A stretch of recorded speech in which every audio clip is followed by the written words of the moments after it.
Terima kasih.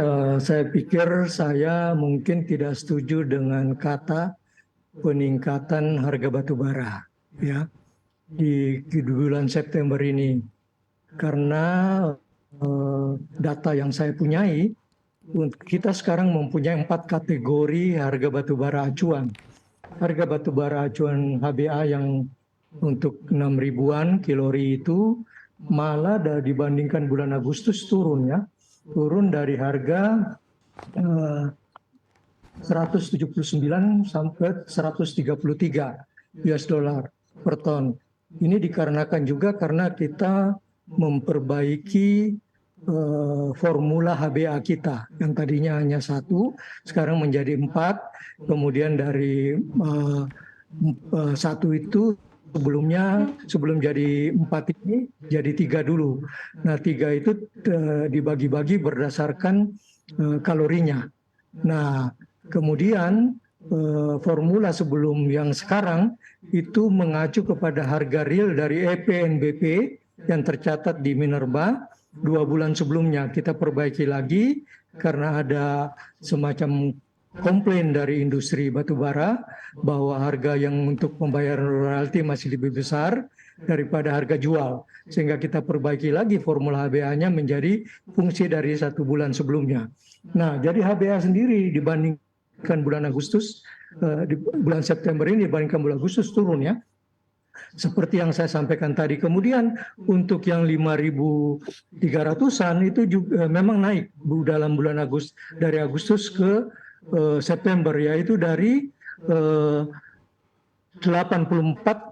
dolar, ya, menjadi 89 dolar.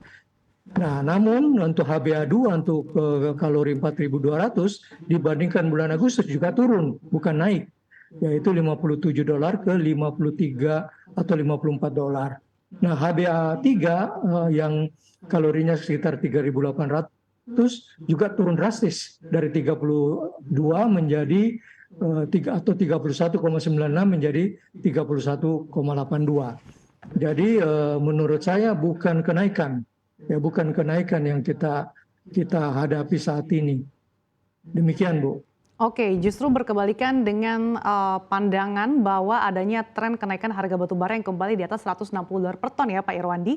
Saya kan ke Pak Alex, seperti apa pandangan Anda terkait dengan harga batu bara global yang akhir-akhir ini menguat bahkan kembali di atas 160 dolar. Dan seperti apa sih dampaknya bagi kinerja perseroan khususnya di kuartal 3 tahun ini, perkiraannya Pak? Iya, sebagaimana tadi dijelaskan oleh Prof. Irwandi ya, bahwa memang ada di Indonesia sendiri mengenal ada beberapa kategori acuan harga batu bara. Namun di sisi umumnya gitu memang ada tren kenaikan permintaan batu bara dari China. Hal ini kemungkinan didorong oleh 2 faktor, yaitu dari faktor produksi di China sendiri dan juga faktor konsumsi di China. Dari faktor produksi di China, adanya pembatasan beberapa tambang batu bara terkait dengan isu keamanan, sehingga peningkatan produksi di China sendiri mengalami sedikit, bukan sedikit perlambat, tapi tidak tumbuh pesat dibandingkan dengan peningkatan permintaan. Sedangkan untuk dari sisi faktor konsumsi atau konsumen, terjadi kalau kita lihat data-data di bulan Agustus, data-data dari ekonomi China, terdapat peningkatan industrial output kurang lebih 4,5% di data dari China. Nah, itu terjadi karena adanya stimulus ekonomi yang diterapkan oleh pemerintah China sehingga mendorong faktor produksi, banyak manufaktur yang didorong untuk melakukan produksi, dan juga tren bahwa akan banyak travelers, mobilitas dari warga negara terkait dengan libur panjang di bulan September ini. Nah, itu yang menjadi salah satu faktor peningkatan permintaan impor batu bara dari China. Ya, silakan Pak Alex. Ya, untuk pergerakan tren ini tentunya nantinya akan bisa meningkatkan revenue perusahaan karena average selling price batu bara tergantung tadi kategorinya, berbagai, ada kategori berdasarkan GAR atau spek batu bara, peningkatannya atau ada penurunannya tergantung daripada masing-masing batu bara yang diproduksi oleh perusahaan tambang. Oke, kalau untuk Bayan sendiri apakah ada peningkatan permintaan Pak Alex dari China maupun India? Dan kira-kira gambarannya seberapa signifikan? Ya, untuk Bayan sendiri dari awal tahun kita sudah committed sales ya, artinya sudah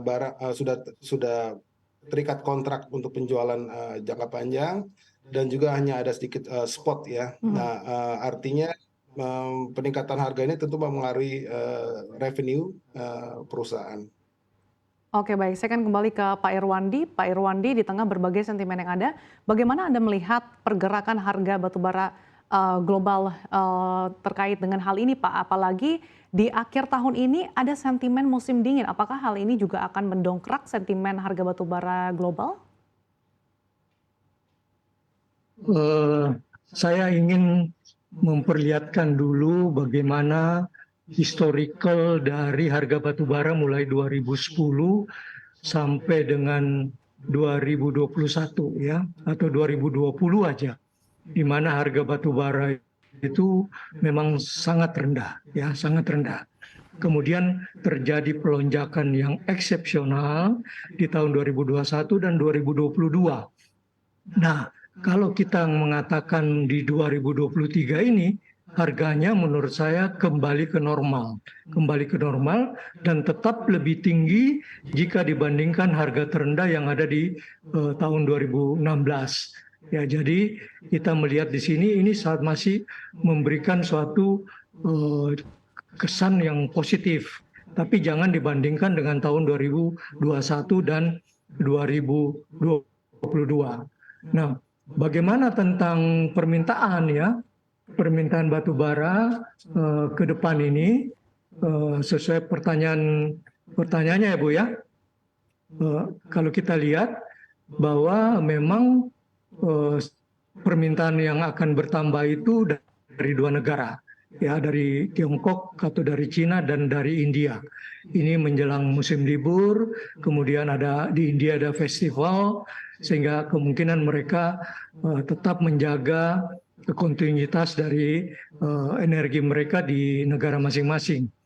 Nah, kemudian kita lihat bahwa ke depan ini menurut kami itu 2000 sampai dengan akhir tahun dan mungkin sampai dengan 2024 harganya itu berfluktuasi tetapi tidak besar.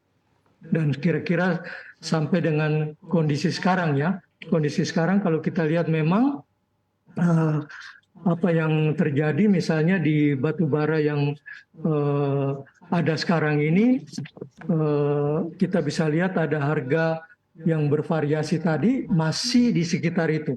Masih di sekitar seperti saya sebutkan sebelumnya di 4 kategori itu. Jadi tidak akan terjadi suatu perbedaan yang signifikan kalau tidak ada peristiwa yang luar biasa. Kira-kira begitu, Bu.